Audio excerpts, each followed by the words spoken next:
When the Pixel C launched in December of 2015, it was a beautiful tablet with a price tag far higher than its undercooked experience warranted.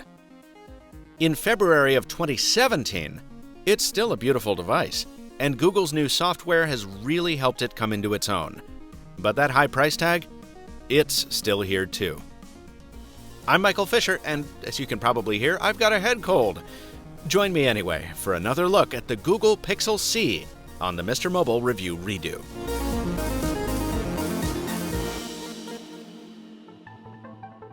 I'm not going to make you wait to the end of the video for my comments on pricing. The amount you have to pay for a Pixel C is absurd.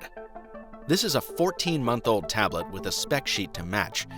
There's no reason I can see that it should be $599, with an additional $149 if you want the keyboard, which in my view is essential to the whole experience. So why bother with another review? Well, because sometimes the Pixel C goes on sale. And in those cases, it becomes a compelling product for those who want to leave their big laptops at home while working, or not working, on the go. If that sounds like you, many of the features that distinguished the Pixel C at launch continue to rock socks.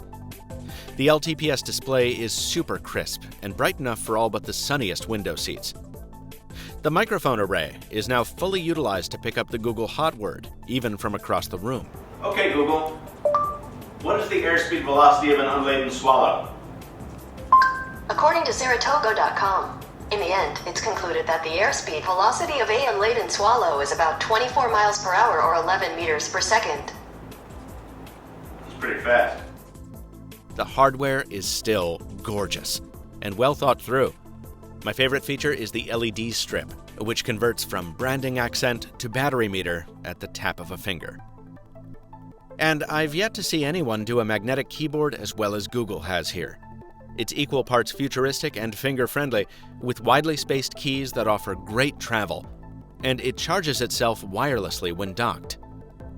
As a bonus, the magnets that make the keyboard work also make the Pixel C a great accent for your fridge.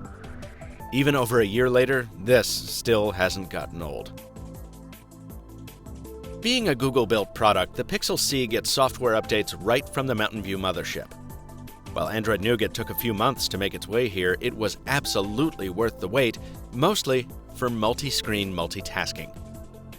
Being able to run two apps side by side on that 10.2-inch display means you can keep a chat session running while writing an email, or watch a video and browse Twitter, or in my case, keep a spec sheet handy while writing a script. Now, the competition has been able to do this for considerably longer, and Android's implementation still has some room for improvement in foregrounding and focus. But the Pixel C does beat the iPad when it comes to hardware extensibility. The USB-C port means that things like mouse support, file transfers from your phone, and wired Ethernet connections are just a dongle away. You can also plug in a jump drive or even an SSD, which helps make up for the lack of a microSD slot. And while the Pixel C still lasts me a full day of browsing in Chrome and scripting in Google Docs with power to spare, when it does come time to charge, I love that I can use the same power pack and the same wall charger I use to top up my phones. One less thing to carry is always a good thing. To paraphrase the famous pitch, I'm not just a Pixel C owner, I'm also a customer. I bought it to review for Pocket Now right after release, and it's performed well enough since that I've never wanted to trade it in. I even survived 2 months using it as my primary computer. Of course, that also means that I've been exposed to all of its shortcomings. The keyboard's tendency to double up on keystrokes has never been fixed, as you can see from one look at the script to this video. Annoying too, the likelihood that the display will scratch if any kind of foreign object finds its way between the keys and the glass, an unavoidable consequence of this twist the Oreo docking method.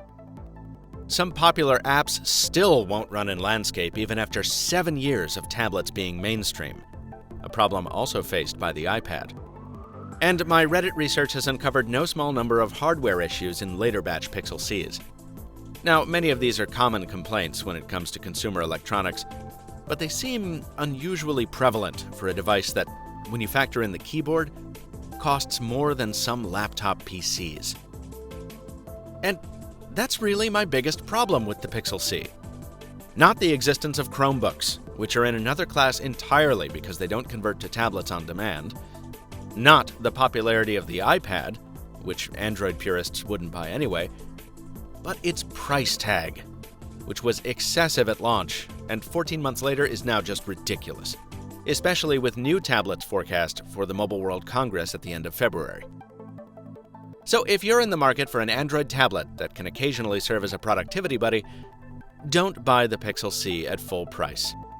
But if you can find it on sale, history teaches us those price drops don't last long. Snap it up quick and make the most of your exchange period to see if it's really the right fit. If you own a Pixel C or know a sweet deal on one, share your experience in the comments. And if you're just showing up to bludgeon people for wanting a tablet instead of a full laptop or a Chromebook, why don't you stay quiet for a while? The rest of you, subscribe so you don't miss more Mr. Mobile dropping every week. As always, thanks for watching, and stay mobile, my friends.